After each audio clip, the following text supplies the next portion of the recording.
Então, galera, vamos continuar. Da onde a gente parou, né?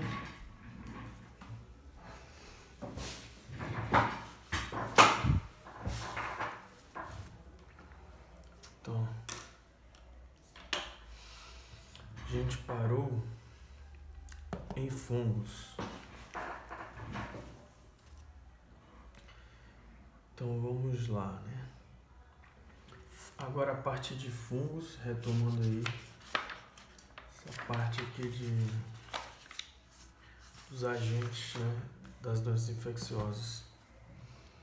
Então, os fungos, né, eles são organismos eucarióticos, saprófitas de vida livre e são encontrados em todos os habitats da Terra. Tem alguns membros, né, da microflora humana, alguns são membros da microflora humana normal. Então, felizmente, poucos fungos são capazes de causar doença em seres humanos, muitas das quais infecções acidentais e autolimitadas da pele, do tecido subcutâneo, né?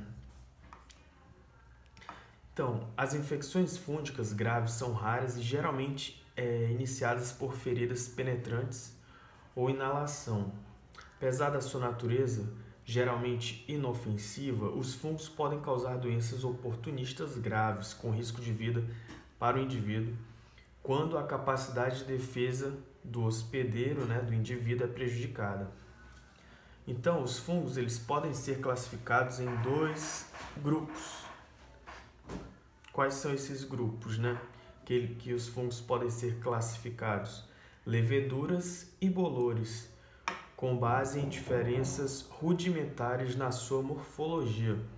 Aí, vamos mostrar a figura 17.5 aqui. Essa figura aqui, o que ela vai falar para a gente? Ela está descrevendo a morfologia microscópica dos patógenos fúngicos em seres humanos. Então, as leveduras são organismos de uma célula só, unicelulares, que se reproduzem pelo processo de brotamento. Essa imagem aqui mostra o processo de brotamento, o qual o fungo se reproduz. Os bolores à direita, né, produzem longos filamentos ramificados ou não, né, designados como hifas, são as famosas hifas, né? E a Candida albicans, ela está aqui nesta imagem, abaixo, né? É uma levedura em brotamento que produz pseudo-hifas, tanto em cultura como em tecidos e exudados. Ok, então vamos lá. As leveduras são organismos unicelulares, ou seja, uma célula só, né? Do tamanho aproximadamente aí de uma hemácia, que se reproduzem por um processo de brotamento. Então, os brotos, eles separam-se de célula-mãe e apresentam maturação em células filhas idênticas. Os bolores produzem longos filamentos ocos ramificados, designados como hifas. Então, alguns desses bolores, pessoal, preste muito bem atenção agora, eles produzem paredes transversais que segregam as hifas em compartimentos, e outros não fazem. Um número limitado de fungos é capaz de crescer como leveduras a uma temperatura e como bolores em outra, né? Olha essa curiosidade, né? Beleza. Então, um número limitado de fungos é capaz de crescer como leveduras a uma temperatura e como bolores em outra, né? Então, esses organismos eles são designados como fungos dimórficos e consistem em alguns patógenos humanos, aí como os organismos causadores da blastomicose. Aí a gente tem a blastomicose, a histoplasmose, a coccidioidomicose, que é aquela febre de São Joaquim. Não sei se vocês estão lembrados, né? Então, a aparência de uma colônia de fungos tende a refletir sua composição celular. E as colônias de leveduras, normalmente, elas são regulares, com uma textura de cera, né? Ou uma textura ali cremosa e tal. E os bolores, eles tendem a produzir colônias em forma de flocos de algodão ou montes de pó, e são constituídos de aglomerados de hifas designados coletivamente como micélio. Não sei se vocês lembram da biologia, né? Que a gente chama esse conjunto de hifas de micélio, o qual pode penetrar a superfície de crescimento ou até mesmo se projetar acima da colônia como as raízes e os galhos de uma árvore. Então, leveduras e bolores, eles produzem uma camada de parede celular rígida que não tem relação química com o peptidoglicano das bactérias, né? Que compõem a parede celular das bactérias, e, por isso, não é suscetível aos efeitos de antibióticos do tipo penicilina.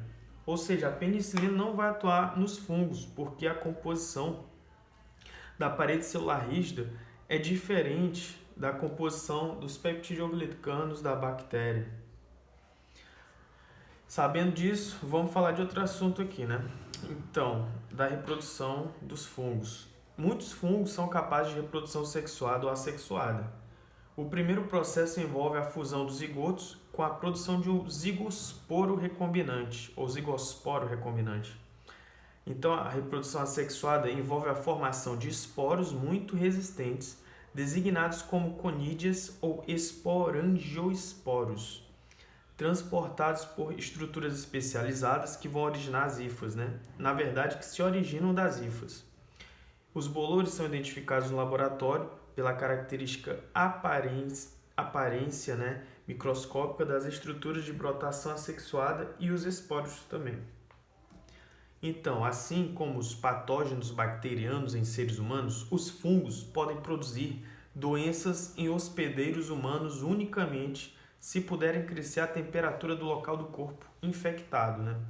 Vou dar um exemplo agora. Alguns patógenos fúngicos, designados como dermatófitos, né, não são capazes de crescer a temperatura central do corpo, que é por volta de quanto? Isso aí, por volta de 37 graus Celsius. E a infecção ela vai se limitar a superfícies cutâneas mais frias, né? Então, as doenças causadas por esses organismos, como a tinea, pé de atleta e micose dos jóqueis, né, são coletivamente designadas como micoses superficiais. Essas micoses sistêmicas são infecções fúngicas graves dos tecidos profundos, sendo, por definição, causadas por organismos capazes de crescer em 37 graus Celsius, né? Leveduras, como a Candida albicans, fazem parte da flora comensal da pele, ou seja, aquele organismo que coabita, na verdade, aquele organismo que habita na espécie humana, não causando ali, naquele momento até então, quando a imunidade não está baixa, né, nenhum dano, nenhuma patogenicidade, né? Então, vou continuar aqui. Essa Candida albicans é uma levedura, um fungo, né, e compõe a flora comensal da pele. Membranas mucosas também está lá, né, e trato gastrointestinal também, mostrando-se capaz de crescer em uma gama mais ampla de temperaturas. Candida albicans ela já cresce em variadas regiões, né, do corpo, na pele, membranas mucosas e trato gastrointestinal. Então, mecanismos imunes intactos e a competição por nutrientes proporcionado, na verdade, pela flora bacteriana, mantém normalmente sob controle a colonização por fungos. O que não deixa essa Candida albicans crescer é essa competição que tem com bactérias ali também residentes. Então, alterações em qualquer desses componentes por estados mórbidos ou a terapia antibiótica, né, podem perturbar esse equilíbrio aí, possibilitando o crescimento excessivo dos fungos e preparando o terreno para infecções oportunistas. Agora, né, terminamos aqui fungo. Vamos continuar agora com parasitas, né? Vamos lá, parasitas. Então, no sentido estrito, qualquer organismo que obtenha benefícios, né, de sua relação com outro organismo é um parasita. Porém, no campo da microbiologia clínica, o termo parasita ele vai designar o que, gente? Vai designar membros do reino animal que infectam outros animais e causam doença neles. Esses organismos eles consistem nos protozoários, nos helmintos e também nos artrópodes, ou seja, protozoário, helminto, artrópode. Lembra disso, parasitas quem são? Protozoários, helmintos, artrópodes. Vamos falar agora um pouco dos protozoários. Eles são animais unicelulares, com um completo complemento de maquinário celular eucariótico, com núcleo e organelas também bem definidos. A reprodução pode ser sexuada ou assexuada, e os ciclos vitais podem ser simples ou complicados, com vários estágios de maturação que exigem mais de um hospedeiro para chegar a termo. Muitos são saprófitas, mas alguns se adaptaram às acomodações do ambiente humano e produzem diversas doenças, como a malária, a disenteria, a mebiana e giardíase. Pois é, gente.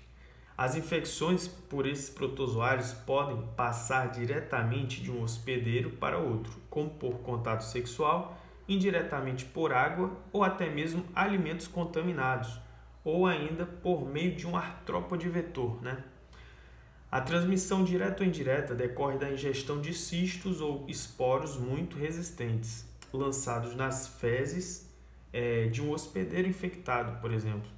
Ao chegarem ao intestino, os cistos apresentam maturação em formas vegetativas que a gente chama de trofozoítos, Ou seja, chega no intestino, esses cistos vão maturar e vão ter uma forma vegetativa que a gente chama de trofozoítos.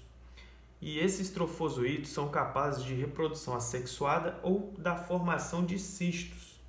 Muitos trofozoítos movimentam-se por meio de seus flagelos ou cílios ou um movimento ameboide. Agora vamos falar um pouco dos helmintos. São um grupo de parasitas em forma de vermes que abrangem os nematelmintos, isto é, os nematódios, as tênias, que a gente chama de cestódios, e fascíolas, que é os trematódios. Então, os helmintos vão englobar os nematelmintos, tênias, fascíolas, Eles se reproduzem sexualmente no hospedeiro definitivo e alguns necessitam de um hospedeiro intermediário também, para desenvolver e maturar seus filhotes, por exemplo. Os seres humanos podem ser hospedeiros definitivos ou intermediários em certas doenças, como a triquinose, pode ser ambos, tanto hospedeiro definitivo e intermediário. A transmissão das doenças por helmintos se dá principalmente pela ingestão de ovos fertilizados, os óvulos, ou pela penetração de estágios larvários infecciosos através da pele, diretamente ou com auxílio de um artrópode vetor, As infecções por helmintos podem envolver muitos órgãos locais, como o fígado e o pulmão, tratos urinário e intestinal, sistema circulatório e nervoso central também, além dos músculos. Embora muitas tenham sido erradicadas nos Estados Unidos, as doenças por helmintos ainda são um importante problema de saúde em países em desenvolvimento, como é aqui no Brasil, Então, os artrópodes parasitas dos seres humanos e animais são os vetores de doenças infecciosas. Por exemplo, os carrapatos, mosquitos, moscas e os ectoparasitas também.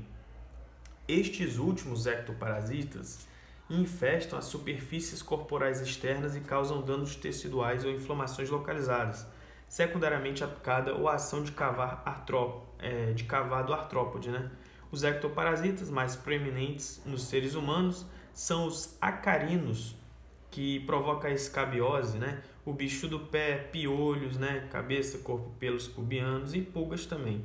A transmissão dos ectoparasitas se dá diretamente por contato com formas imaturas ou maduras do artrópode ou seus ovos encontrados sobre o hospedeiro infectado ou nas vestes, roupas de cama ou os utensílios de higiene também do hospedeiro, pentes, escovas. Muitos ectoparasitas são vetores de outras doenças infecciosas, como o tifo endêmico e peste bubônica, as pulgas, um exemplo disso, bem como o tifo epidêmico também, piolhos. Um resumo das características mais salientes dos patógenos microbianos humanos, a gente vai ver nesta tabela aqui 17.2, que ele vai comparar a característica dos patógenos microbianos humanos, A gente tem um organismo se tem núcleo definido ou não, material genômico, o tamanho do organismo, intracelular ou extracelular e a motilidade. O vírus ele não tem núcleo, tem um material genético, pode ser DNA ou RNA, o tamanho é bem pequeno, 0,02, 0,3, é intracelular, né? E não tem motilidade, né? Bactérias também não tem núcleo definido. Os que têm núcleo definido são os fungos, né? Leveduras, bolores, os protozoários e helmintos, né? Material genômico, todos têm. Os maiorzinhos estão aqui embaixo, protozoários e helmintos, né? E é isso. Estritamente, vamos lá. Rickettsia chlamydiae é intracelular, né? Extracelular, micoplasma, espiroqueta, as bactérias também, pode ser ou não, protozoários também, realmente. Então, vamos só ler esse resuminho, fazendo um resumo aqui para vocês. Em resumo, durante toda a vida, os seres humanos são contínua e inofensivamente expostos a uma multidão de organismos microscópicos e por eles colonizados. Essa relação é mantida sob controle pelos mecanismos de defesa intactos do hospedeiro, por exemplo, barreiras mucosas e cutâneas, função imune normal, e pela natureza inócua de muitos micro-organismos do ambiente. Os fatores que enfraquecem a resistência dos hospedeiros ou aumentam a virulência dos micro-organismos colonizadores podem alterar o equilíbrio da relação e causar doenças. O grau em que o equilíbrio é alterado a favor do micro-organismo determina a gravidade da doença. Há uma diversidade extrema de micro-organismos eucarióticos e procarióticos que são capazes de causar doenças infecciosas em seres humanos.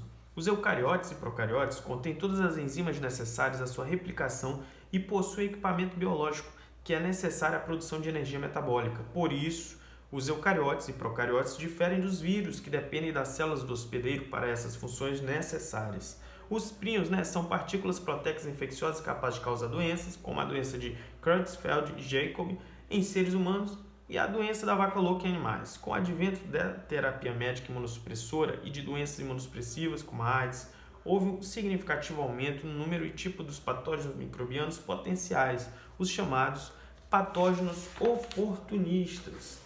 No entanto, contudo, muitas doenças infecciosas em seres humanos continuam a ser causadas apenas por pequena fração dos organismos que compõem o mundo microscópico. Então, essa parte dos agentes a gente já acabou, foi apenas um resumo, E agora vamos para mecanismos de infecção. Após a gente discorrer sobre isso, vocês serão capazes de diferenciar incidência e prevalência de endemia, epidemia e pandemia.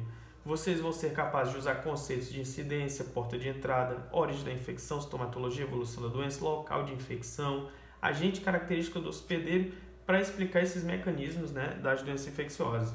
Também vão ser capazes de descrever os estágios de uma doença infecciosa após o patógeno potencial entrar no corpo. E também relacionar as manifestações sistêmicas da doença infecciosa. Então, vou fazer uma pausa, beber um gole d'água para a gente começar a epidemiologia das doenças infecciosas. Vou primeiro introduzir o assunto e vou fazer um intervalo daqui a pouco.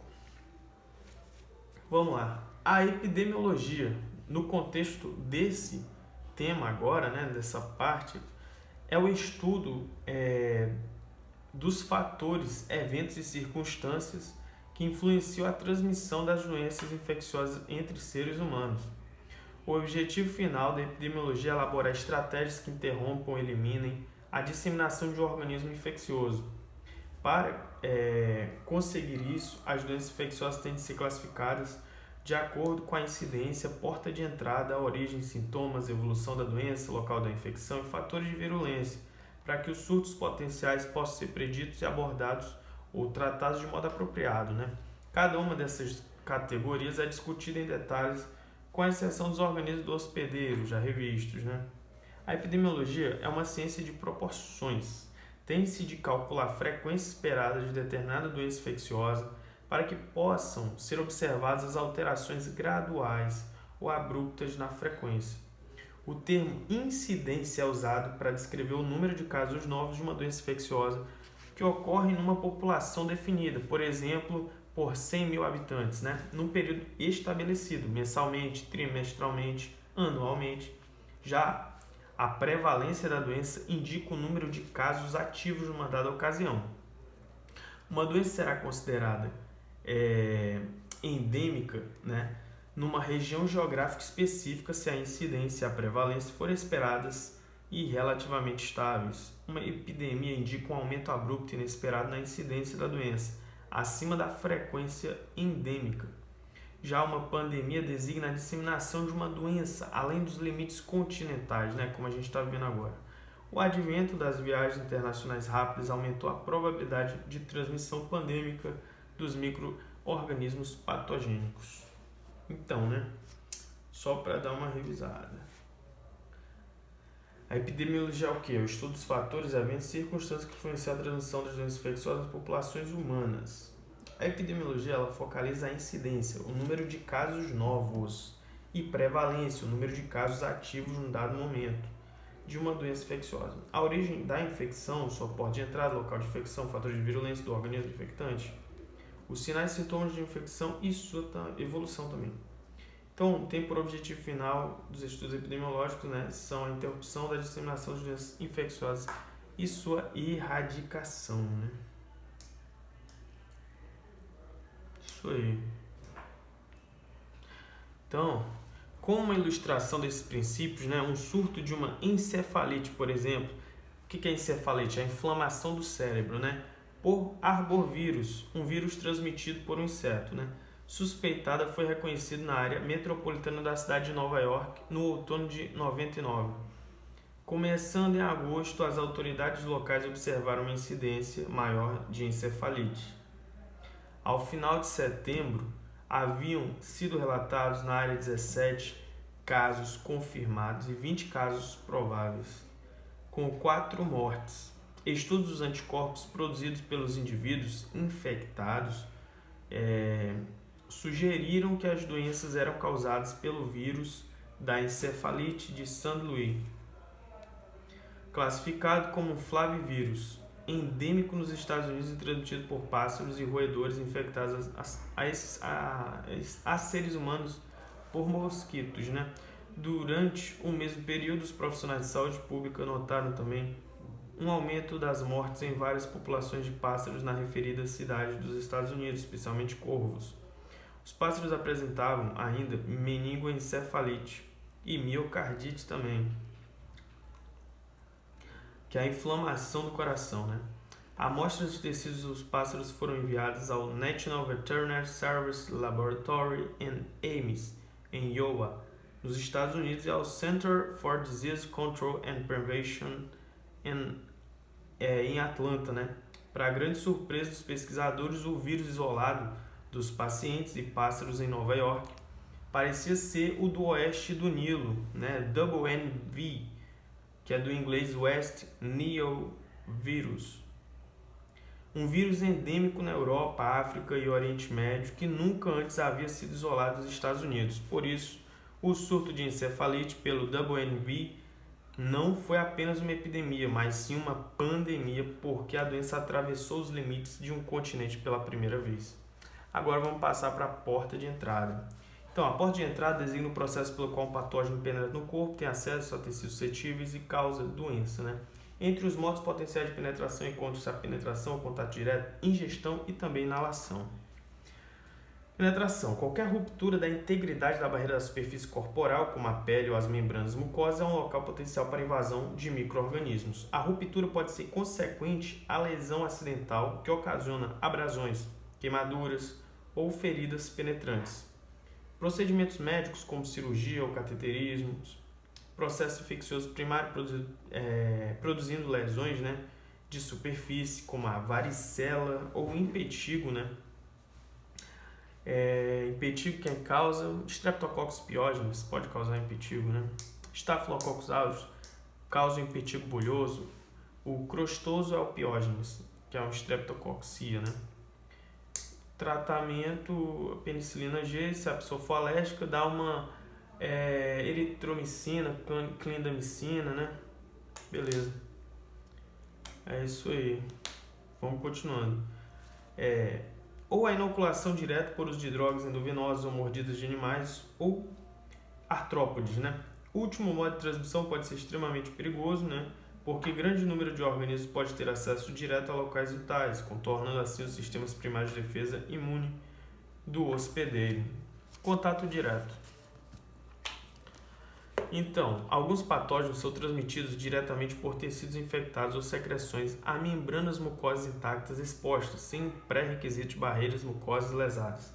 Isso é particularmente válido para certas doenças sexualmente transmitidas, DSTs, agora chamadas de ISTs, né? Infecção sexualmente transmitida, como a gonorreia, sífilis, clamídia e herpes, né?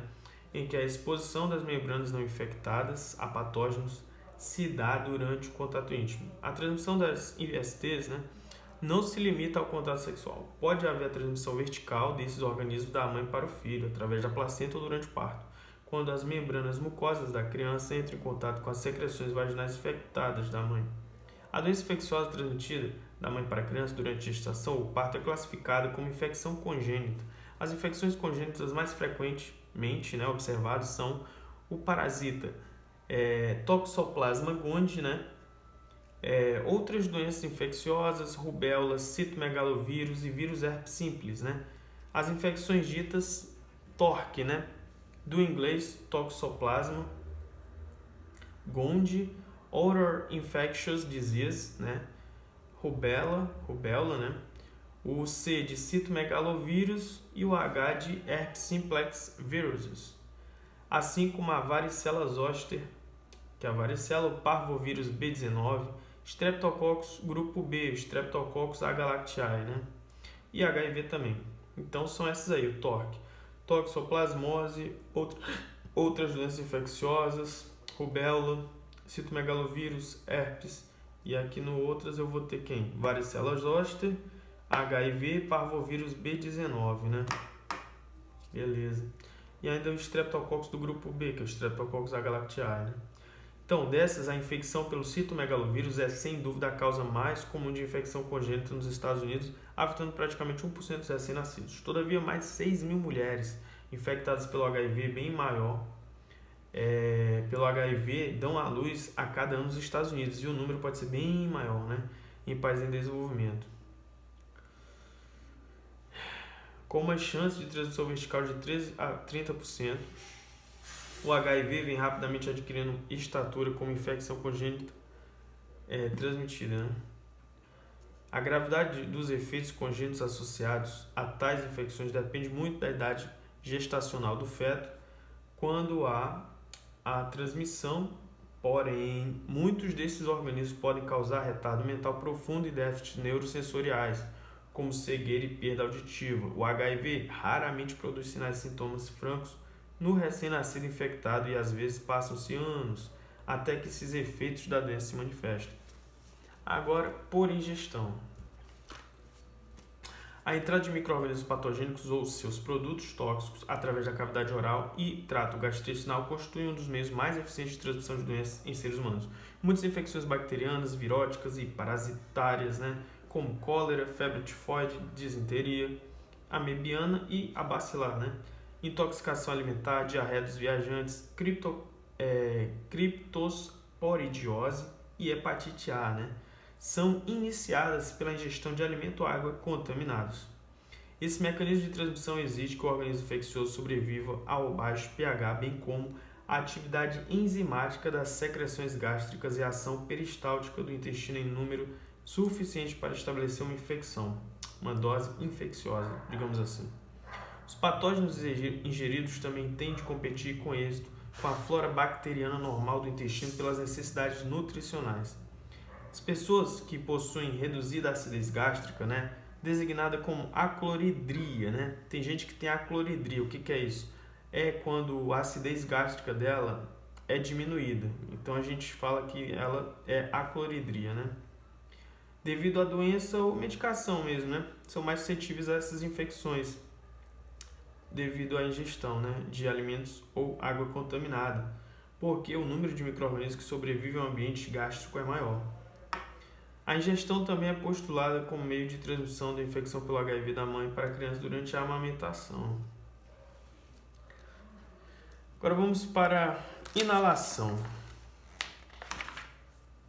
Então, o trato respiratório das pessoas sadias é equipado com um sistema de defesa em múltiplos níveis, para impedir justamente a entrada nos pulmões de patógenos potenciais. Essa superfície da árvore respiratória é revestida por uma camada de muco continuamente levada, né, para cima e para longe dos pulmões, bem como em direção à boca pelo movimento de batida das células epiteliais ciliadas, né? A umidificação do ar respirado aumenta o tamanho das partículas aerossolizadas, eficazmente filtradas pelas membranas mucosas do trato respiratório superior. A tosse também auxilia na remoção do material particulado do trato respiratório inferior. As secreções respiratórias contêm igualmente anticorpos e enzimas que são capazes de inativar os organismos infecciosos. Os materiais particulados e micro-organismos que acabam chegando aos pulmões, eles são eliminados pelas células fagostárias, né? Os neutrófilos, macrófagos, só para dar de exemplo, né? Apesar dessa gama impressionante de mecanismos protetores, alguns patógenos ainda podem invadir o corpo humano pelo trato respiratório, como os organismos causadores das pneumonias bacterianas. Exemplos: Streptococcus pneumoniae, Legionella, né, pneumófila, pneumófila, isso, meningite e septicemia, Neisseria meningitidis e Haemophilus influenzae, e tuberculose também, além dos vírus responsáveis pelo sarampo, cachumba, varicela, gripe e até o resfriado comum. Tudo isso aí, esses organismos aí podem causar pneumonias bacterianas, né? Podem causar, invadindo o trato respiratório, pneumonias bacterianas, meningite, septicemia, tuberculose, sarampo, cachumba, varicela, gripe e resfriado. A função pulmonar ou eliminação mucociliar deficiente causada por processos não infecciosos, como a fibrose cística, enfisema ou fumo, pode aumentar o risco de doenças adquiridas por inalação. A porta de entrada não dita o local da infecção. Os patógenos ingeridos podem penetrar a mucosa intestinal e disseminar-se pelo sistema circulatório, causando doenças em outros órgãos, né? Como, por exemplo, o pulmão, o fígado, né? Qualquer que seja o mecanismo de entrada, a transmissão dos organismos infecciosos está diretamente relacionada ao número de organismos absorvidos pelo hospedeiro. Fonte, né? Então, a fonte de uma doença infecciosa designa a localização, o hospedeiro, o objeto ou substância de que o organismo infeccioso foi adquirido. Basicamente, né, quem, que, onde e quando da transmissão da doença. A fonte pode ser endógena, que é adquirida da flora microbiana do próprio hospedeiro, como é o caso numa infecção oportunista, né? Ou exógena, adquirida de fontes no ambiente externo, como água, alimentos, solo ou ar. O organismo infeccioso ele pode originar-se de um outro ser humano, como de mãe para filho durante a gestação. Aí a gente chama as infecções congênitas. Ou nascimento, que são infecções que são chamadas, né, infecções perinatais.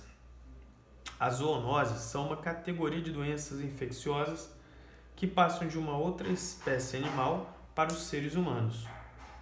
Os exemplos de zoonose são a doença por arranhadura de gato, raiva e a larva migrans visceral cutânea.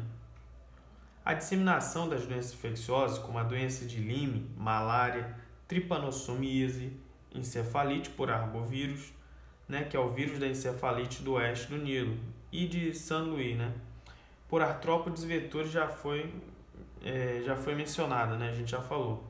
A fonte pode denotar um lugar também, por exemplo, as infecções que ocorrem em pacientes enquanto estão hospitalizados são designadas como hospitalares, e as adquiridas fora das instituições de cuidado de saúde a gente chama de adquiridas na comunidade.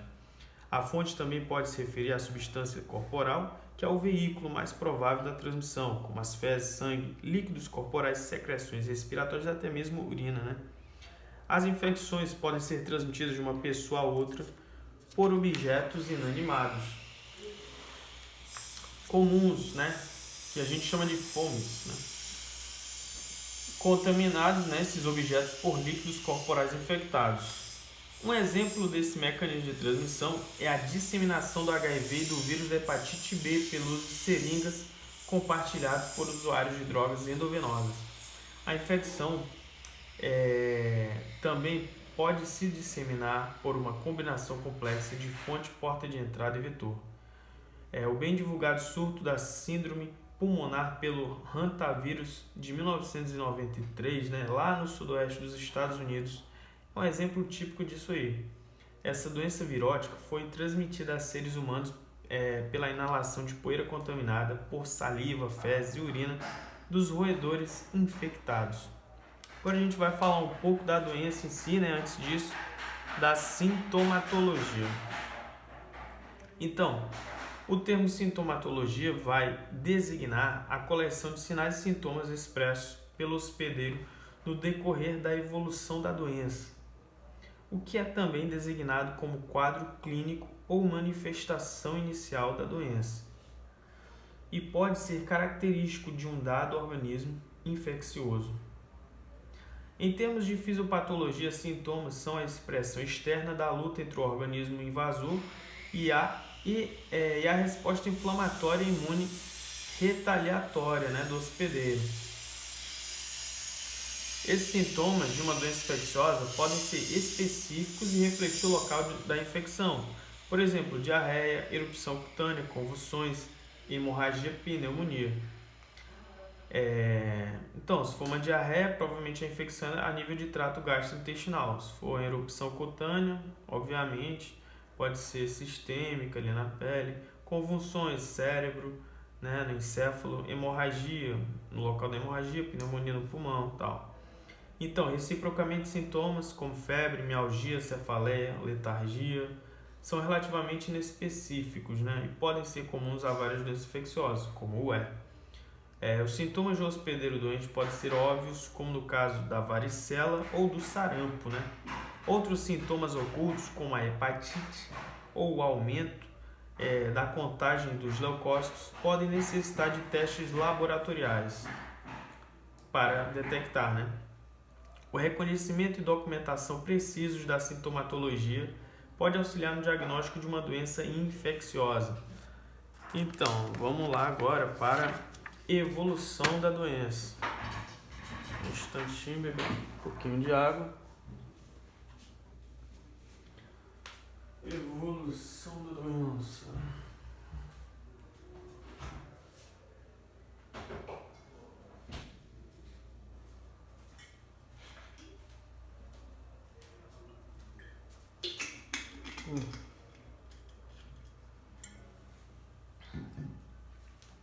Vamos lá, né?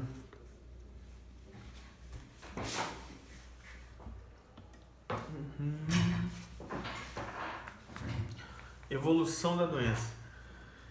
Então, a evolução de uma doença infecciosa pode ser dividida em vários estágios, né? Distintos, diferentes, né? Depois da entrada do patógeno potencial no hospedeiro. Esses estágios, né, são o período de incubação, o estágio prodrômico, o estágio agudo e o estágio de convalescença e o estágio de resolução. Então é importante frisar esses estágios aí. Vou até anotar aqui. Então, esses estágios são quais? Tem um período, os estágios aqui, fundamental, os estágios de cada doença.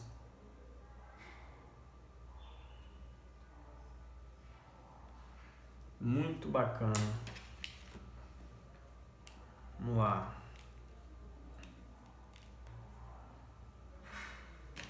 Vou pegar aqui rapidinho. Vou pegar esse aqui. Então, eu tenho um período de incubação.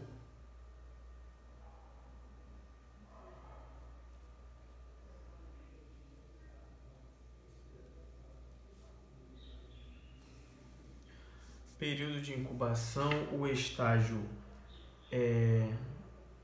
prodrômico, né?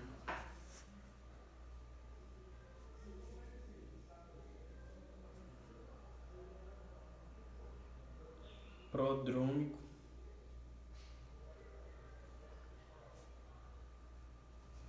Depois do estágio prodrômico, tem o estágio agudo. Depois do estágio agudo, eu tenho o estágio de convalescença.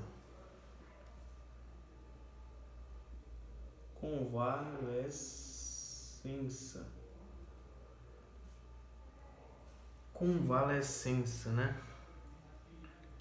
E por fim, o de resolução, né?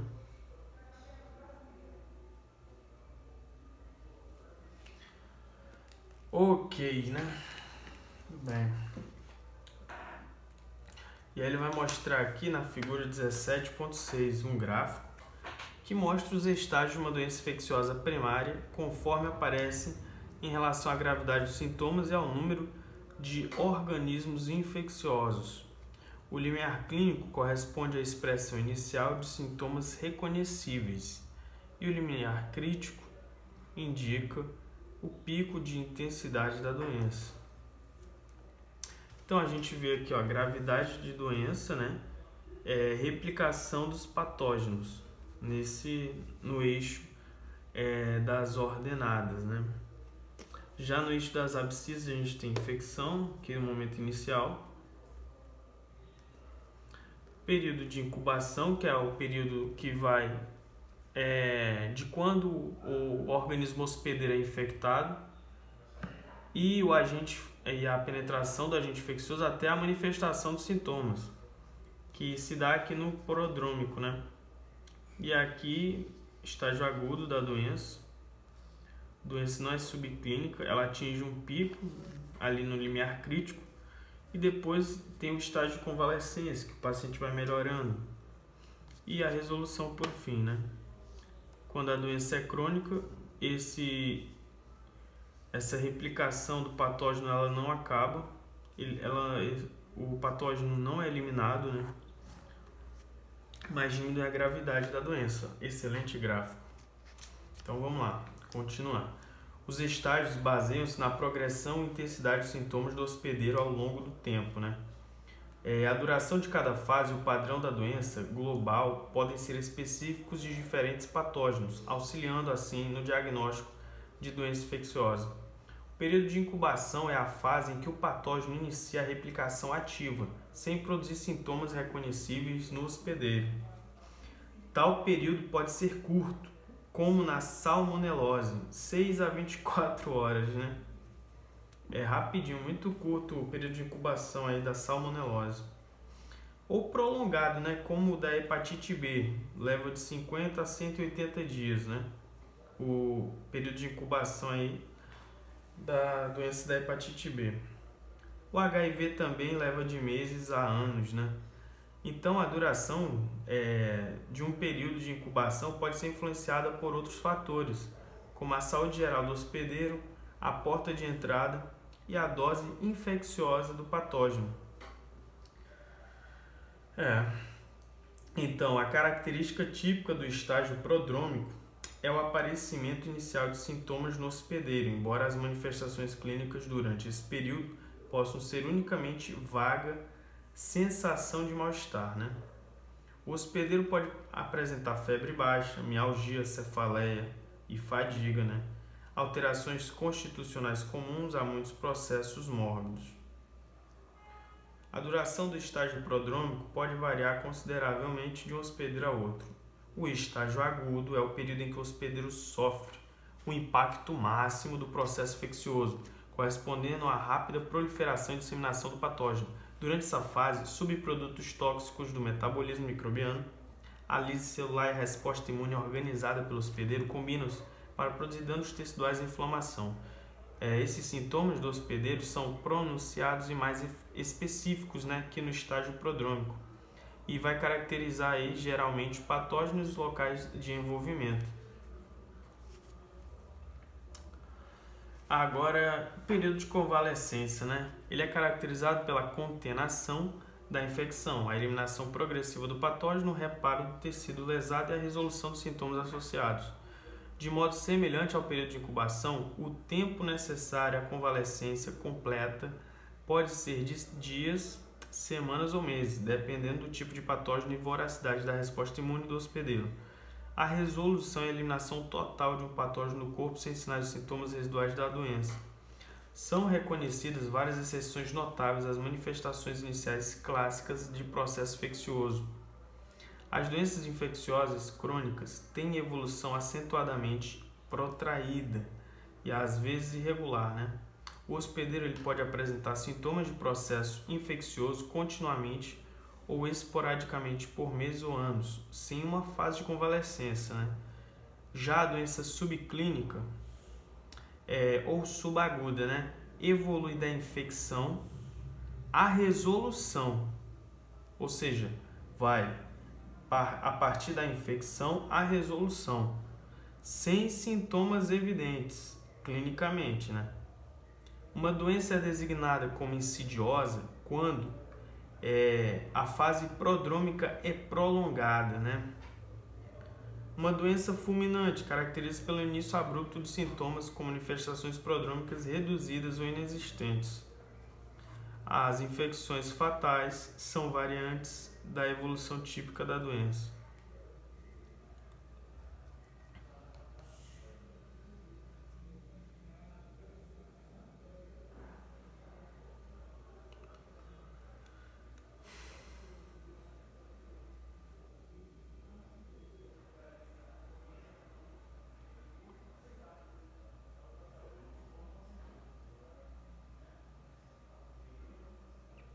Beleza, então, tomar um gole d'água aqui e vamos para o local da infecção agora, né?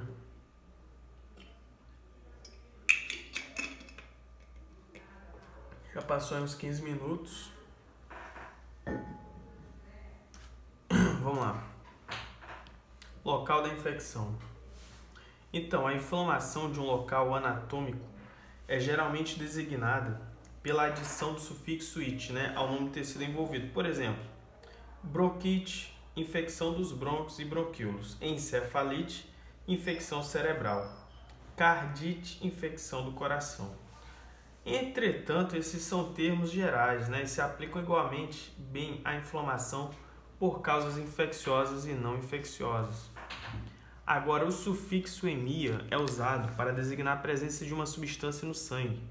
Os termos bacteremia, viremia, fungemia descrevem a presença desses organismos infecciosos na corrente sanguínea. Os termos sepsis ou septicemia designam a presença de toxinas microbianas no sangue. Então, o local de uma doença infecciosa é determinado pelo tipo de patógeno, a porta de entrada e a competência do sistema de defesa imunológica do hospedeiro.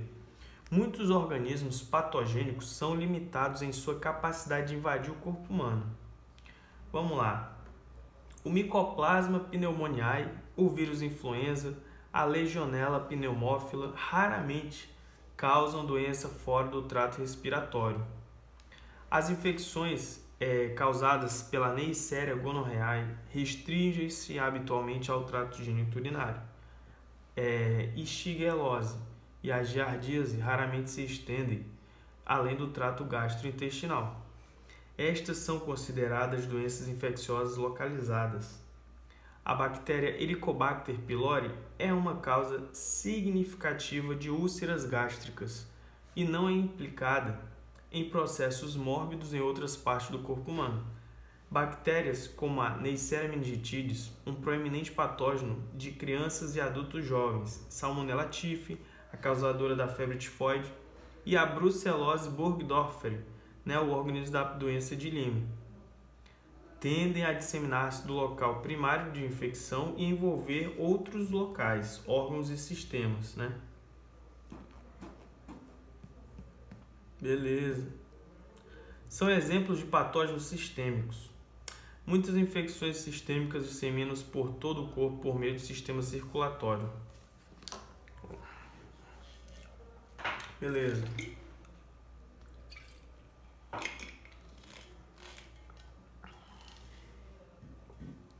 Um abscesso. O que é, gente, um abscesso? Alguém sabe? Isso.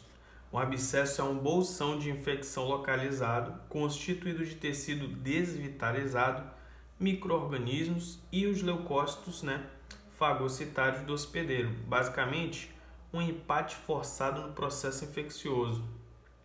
A disseminação do patógeno foi contida pelo hospedeiro, mas a função dos leucócitos no ambiente tóxico do abscesso é prejudicada e a eliminação dos micro-organismos retardada também.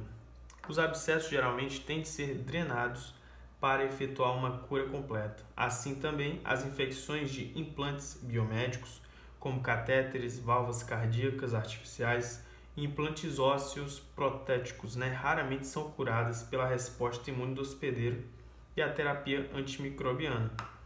O organismo infectante coloniza a superfície do implante, produzindo densa matriz de células, proteínas do hospedeiro e material capsular, designado como biopelícula, tornando necessária a retirada do instrumento. Agora, finalmente, vamos ver fatores de virulência.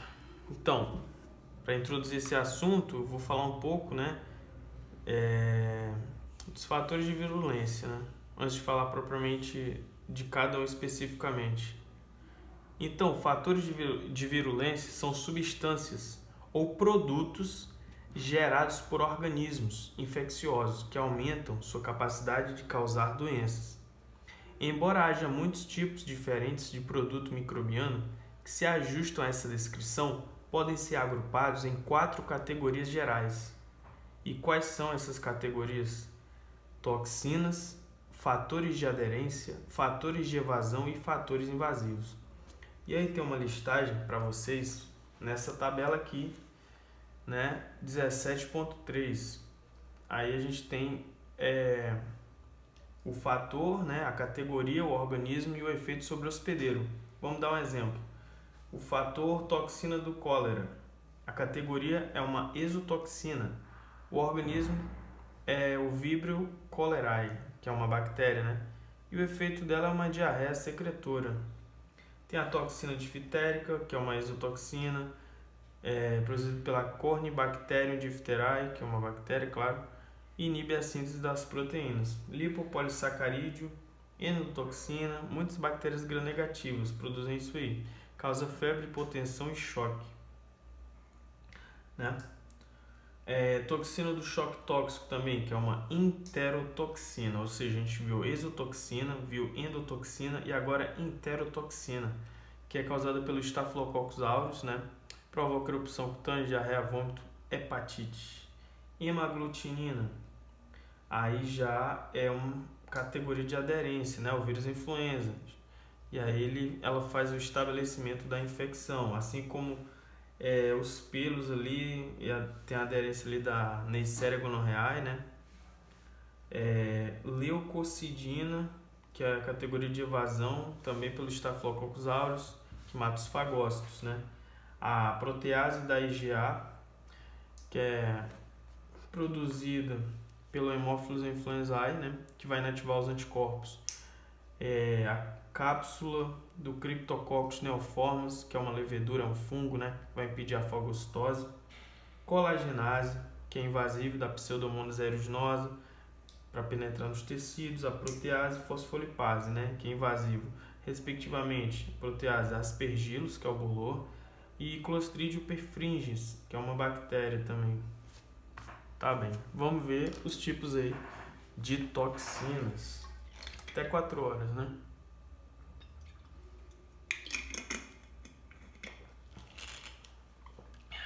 Vamos lá.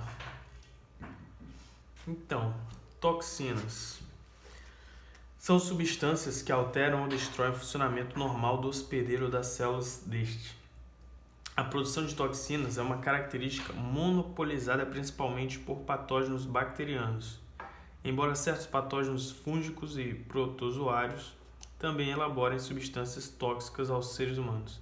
As toxinas bacterianas têm um espectro heterogêneo de atividade e exercem seus efeitos numa grande variedade de células-alvo do hospedeiro. Para fins de classificação, porém, as toxinas bacterianas podem ser divididas em 2 tipos principais, Eu tenho as exotoxinas e endotoxinas. As exotoxinas são proteínas liberadas pela célula bacteriana durante o crescimento celular. As exotoxinas bacterianas inativam enzimaticamente ou modificam componentes celulares-chave, ocasionando disfunção ou morte celular. A toxina difitérica, por exemplo, inibe a síntese celular das proteínas. A toxina botulínica diminui a liberação dos neurotransmissores por neurônios colinérgicos, causando paralisia flácida. A toxina tetânica diminui a liberação dos neurotransmissores pelos neurônios inibitórios, produzindo paralisia espástica. E a toxina do cólera induz a secreção de líquido na luz do intestino, provocando diarreia. Outros exemplos de doenças que induzem as exotoxinas são a pertussis, que é a coqueluche, antraz, diarreia dos viajantes, síndrome do choque tóxico e várias doenças transmitidas por alimentos, isto é, intoxicação alimentar, né? As exotoxinas bacterianas que produzem vômito e diarreia são ocasionalmente designadas como enterotoxinas. Houve um ressurgimento do interesse pela exotoxina pirogênica estreptocócica A, uma exotoxina produzida por certas cepas de estreptococcus beta-hemolíticos do grupo A, né? Um exemplo de estreptococo beta-hemolítico do grupo A é o Streptococcus pyogenes, né? Que causa uma síndrome tipo choque tóxico com risco de vida para o indivíduo. Então, semelhante à doença associada ao uso de tampões produzida pelo Staphylococcus aureus.